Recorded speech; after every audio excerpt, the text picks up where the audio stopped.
News Bharat plus, लोकतंत्र की आवाज। गया जी, बिहार से इस वक्त की बड़ी खबर सामने आ रही है, जहां महिला आरक्षण बिल को लेकर सियासत तेज हो गई है।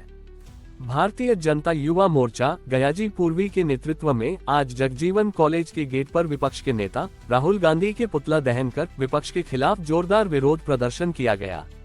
इस प्रदर्शन में महिलाओं के अधिकार और सम्मान के मुद्दे को लेकर विपक्ष पर जमकर निशाना साधा गया।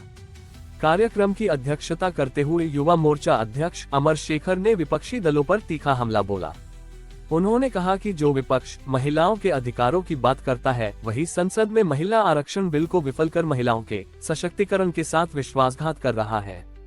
अमर शेखर ने ये भी आरोप लगाया कि विपक्ष ने हमेशा महिलाओं को सिर्फ वोट बैंक के रूप में इस्तेमाल किया है, लेकिन जब उन्हें राजनीतिक भागीदारी देने की बात आती है तो विपक्ष पीछे हट जाता है। उन्होंने कहा कि नरेंद्र मोदी के नेतृत्व में केंद्र सरकार महिलाओं के सशक्तिकरण के लिए लगातार काम कर रही है, जबकि विपक्ष महिलाओं के अधिकारों को बाधित करने का प्रयास कर रहा है। युवा मोर्चा ने साफ तौर पर कहा है कि महिला आरक्षण बिल का विरोध नारी शक्ति का अपमान है और भाजपा इस मुद्दे पर लगातार आवाज उठाती रहेगी। इस विरोध प्रदर्शन में युवा मोर्चा और महिला मोर्चा के कई कार्यकर्ता मौजूद रहे, जिनमें क्षेत्रीय प्रभारी मुन्ना सिंह सहित नंदिनी गुप्ता, प्रीति मिश्रा, वैष्णवी कुमारी, अमामिका सिन्हा, रिंकू कुमार, संजय कुमार, राकेश कुमार, कई प्रदर्शनकारी शामिल थे। कांग्रेस पार्टी के राहुल गांधी का पुतला दहन किया गया भारतीय जनता पार्टी युवा मोर्चा के द्वारा में। यहाँ पे साथ में महिला मोर्चा भी हमारे साथ में है। आज हम लोगों ने पुतला दहन का कार्यक्रम इसलिए किया है क्योंकि 131वें संशोधन के रूप में भारतीय जनता पार्टी के द्वारा सदन में विशेष सत्र बुला करके नारी शक्ति वंदन अधिनियम को पारित किया गया, लाया गया, जिसको विपक्ष के द्वारा वोट न देने की वजह से, 2/3 बहुमत नहीं मिलने की वजह से यह कानून गिर गया। और जो महिलाओं को हक मिलना चाहिए था, जो आरक्षण मिलना चाहिए था 33% लोकसभा में भी और अन्य राज्य के विधानसभाओं में भी, आगामी 2029 से उनको यह लाभ मिलने लगता। पर यह कांग्रेस और विपक्षी दलों द्वारा जो उनकी महिलाओं के द्वारा संकुचित मानसिकता है, वो इसको दर्शाता है। वो महिलाओं की आरक्षण देना नहीं चाहती। भारतीय जनता पार्टी चाहती है कि महिलाओं का उत्थान राजनीतिक भी हो, सामाजिक भी हो और उनकी भागीदारी भी बढ़े। इसी को बढ़ाने के लिए भाजपा एक कदम लाई थी, नारी शक्ति वंदन अधिनियम लाई थी, जिसका कांग्रेस द्वारा और उनके सहयोगी दलों द्वारा विरोध किया गया। इसीलिए आज हम लोग राहुल गांधी का पुतला दहन यहाँ पे कर रहे हैं। आरक्षण मिलने से महिलाओं को क्या फायदा मिलेगा? बहुत फायदा। महिलाओं को जब 33% आरक्षण मिलेगा तो लोकसभा में भी उनकी प्रतिनिधित्व बढ़ेगी और अन्य राज्यों के विधानसभा में भी उनका प्रतिनिधित्व बढ़ेगा। यह प्रतिनिधित्व इस बात को सुनिश्चित भी करेगा कि महिलाओं की आवाज जो कानून व्यवस्था बनाने को लेकर के वो संसद में और विधानसभा में दोनों जगह पे और तेज होगी। महिलाओं की सुरक्षा की बात और आगे बढ़ेगी। इसलिए ये कांग्रेस के द्वारा यह षड्यंत्र किया गया कि महिलाएं आगे नहीं आ पाए। उनका वोट तो लेते हैं, कांग्रेस सरकार चुनाव के समय महिलाओं का वोट तो लेते हैं, लेकिन उन महिलाओं को उनका हक दिलाने में वो पीछे साबित हुए। और इसका यह नतीजा, यह खामियाजा बंगाल के चुनाव से लेकर के आगामी विधानसभा चुनाव में, उत्तर प्रदेश के चुनाव में भी कांग्रेस और विपक्षी दलों को सहना पड़ेगा। क्योंकि जब उन्हीं महिलाओं के बीच में जब वोट मांगने जाएंगे तो यही महिलाएं उनसे पूछेंगी कि जब भारतीय जनता पार्टी ने 33% आरक्षण देने का काम किया तो आपने उस आरक्षण को खत्म करने का काम क्यों किया? आप कहना चाह रहे हैं कि आधी आबादी पर जो है अन्य पार्टियां ध्यान नहीं दे रही हैं। आगे क्या करने का प्रयास? आज हमारा प्रयास है। भारत के हर कोने में महिलाएं जागरूक हो चुकी हैं और गली मोहल्ले में आज जैसे ही जगजीवन महाविद्यालय के पास में महिलाएं खड़ी होकर के विरोध प्रदर्शन कर रही हैं, वैसे ही भारत के हर कोने में विरोध प्रदर्शन जारी रहेगा और इसका खामियाजा कांग्रेस और कांग्रेस के सहयोगी दलों को आगामी चुनाव में भुगतना पड़ेगा। पूरा परिचय। मेरा नाम अमर शेखर, जिला अध्यक्ष भारतीय जनता पार्टी युवा मोर्चा गयाजी पूर्वी। देखिए, वजह साफ है। आज हम लोग रोड पर उतरे हैं। ये विपक्षी आजादी काल से 1947 के बाद से ही जब हमारा देश आजाद हो गया और महिला की भागीदारी उस किचन से स्टार्ट होता है। उस किचन की सम्मान बढ़ाने की बात होता है, तब भी नरेंद्र मोदी जी आगे आते हैं। देश में अगर महिला की राष्ट्रपति बनाने की भी बात आती है, तब भी हमारे देश के प्रधानमंत्री आगे आते हैं।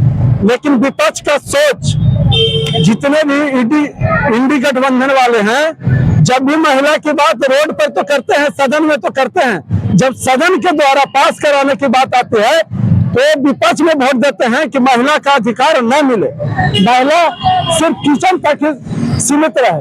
जबकि भारतीय जनता पार्टी किचन से उठा करके देश के सर्वोच्च पद पर बैठाने का काम किया है। और भारतीय जनता पार्टी जब से सरकार में आई है, चाहे तो वो सेना पर बॉर्डर की सुरक्षा की बात हो तब भी महिला के बराबर के अधिकार देने की बात की, चाहे किचन की बात हो तब भी, और रोड पर उतरने की बात हो तब भी, और लोकसभा या राज्यसभा में जाने की बात हो तब भी। ये 33% में आरक्षण लाने का मुख्य उद्देश्य था कि महिला का बराबर का हक मिले और वो देश में जाकर जन जन में जा करके वो किचन से बाहर निकल करके काम करे। विपक्ष नहीं चाहते कि महिला, विपक्ष नहीं चाहते हैं कि महिला का विकास हो और आरक्षण मिले।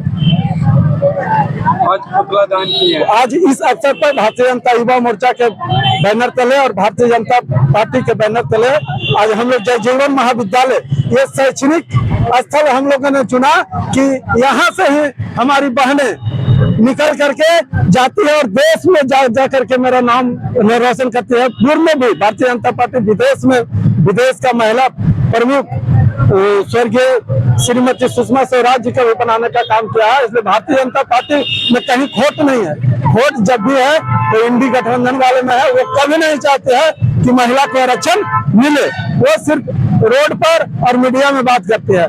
आज हम लोग पुतला दहन करके वो जताने का काम किए हैं कि हमारी महिला बहनों को आरक्षण मिले। पूरा नाम बताइए। मुन्ना कुमार सिंह, भारतीय जनता युवा मोर्चा क्षेत्रीय प्रभारी, बिहार प्रदेश।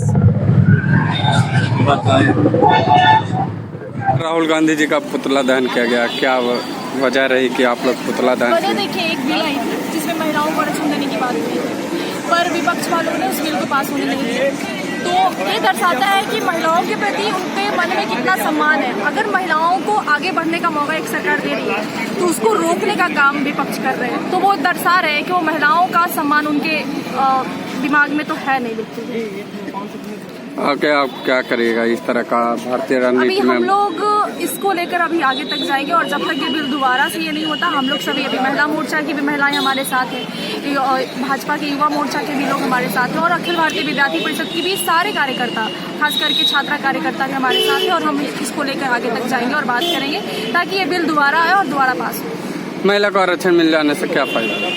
महिला को आरक्षण मिलने से हर जगह फायदा है। जो महिलाएं कल तक अपने घर में रहा करती थी, आज महिलाएं घर से निकलकर जॉब करती हैं, पढ़ाई करती हैं। और यही नहीं, इसका मतलब विदेश में और देश के हर कोने कोने में आज बिहार की महिलाएं हैं, हर सेक्टर में जॉब कर रही हैं, हर जगह काम कर रही हैं। तो ये सरकार की ही मतलब ये आरक्षण का ये है कि वो इतना आगे बढ़ रही है। तो ये अच्छा होता कि हम कदम से कदम मिला के आगे चलते हैं। पूरा परिचय अपना परिचय? प्रिया सिंह नाम है, प्रांत छात्रा प्रमुख, दक्षिण बिहार, अखिल भारतीय विद्यार्थी परिषद। इसमें ध्यान दिया है कि राहुल गांधी अपना संस्कृति और अपना विचार भूल गए हैं और नहीं समझ पा रहे कि भारत में महिलाओं का क्या इज्जत है, क्या प्रतिष्ठा है, और न सम्मान दे रहे हैं, न इज्जत दे रहे हैं। इसलिए आज में राहुल गांधी का पुतला दहन किया गया है और हम महिलाएं अपना शक्ति प्रदर्शन कर रहे हैं। आज जो है राहुल गांधी का इस तरह यहाँ पर पुतला दहन किया जा रहा है, आगे और क्या कार्रवाई करेंगे इस तरह का? यही कार्रवाई करेंगे, यही मांग है कि हमारी महिलाएं जो अभी 33% आरक्षण हुआ है वो आरक्षण का वो साथ दे और हम लोग का सपोर्ट करे। नहीं तो इसी तरह उन्हें हर बार ये किया जाएगा। वो कभी भी महिलाओं के लिए देशभक्ति भी उनके अंदर तो है ही नहीं, अब महिलाओं के लिए भी उनके अंदर अति नहीं है कि उनकी कैसे उसका इज्जत किया जाता है, कैसे सम्मान किया जाता है। 2023 में ही नारी सशक्तिकरण के लिए महिला आरक्षण बिल पास हुआ था, जो अब तक लगभग पास हो चुका है, लेकिन कहीं ना कहीं विपक्ष वाले जो है, तो विपक्ष वाले नहीं चाहते हैं कि महिलाएं आगे बढ़े। आज महिलाएं सांसद तक पहुंच रही है, अगर नहीं पहुंच जाएगी तो उन लोग का वहां से भी सफा चेक हो जाएगा। डर है उनके अंदर कि नारी शक्ति कहीं ना उन लोग का भस्मासुर की तरह भस्म कर दे। पूरा परिचय? राखी सेठ, महिला मोर्चा महामंत्री। महिलाओं का अधिकार चाहते हैं। जो 35% का आरक्षण हम लोग को दिया गया उसका वो सपोर्ट नहीं कर रहे हैं और उनको पता नहीं है कि महिला भी हम लोग के बराबर चल सकती है, उनका भी अधिकार है। उनको लग रहा है कि अगर हम लोग समान अधिकार दे देंगे तो बहुत ऊपर तक महिलाएं पहुंच जाएगी। तो तो इसलिए हम लोग ये बर्दाश्त नहीं करेंगे। हम लोग हर समय मतलब रहेंगे इसी आक्रोश में कि हम महिलाओं को अधिकार मिले और हम लोग उनके बराबरी कंधे से कंधे मिला करके ऊपर तक के पहुँचे। अब तो पुरुषों के साथ कदम से कदम मिलाकर महिलाएं चल रही है। जी जी, क्योंकि महिलाएं अब हर जगह निकल रही हैं, हर जगह बाहर निकल के काम कर रही हैं, कहीं भी पीछे नहीं है। यहाँ तक कि देखते हैं कि बॉर्डर पे भी हमारी बहनें हैं, तो क्यों नहीं हम लोग सांसद तक के तो बन गई हैं, सदन में भी बैठने का अधिकार हम लोग का बराबरी मिले। पूरा परिचय समनी कुमारी, महिला मोर्चा महामंत्री।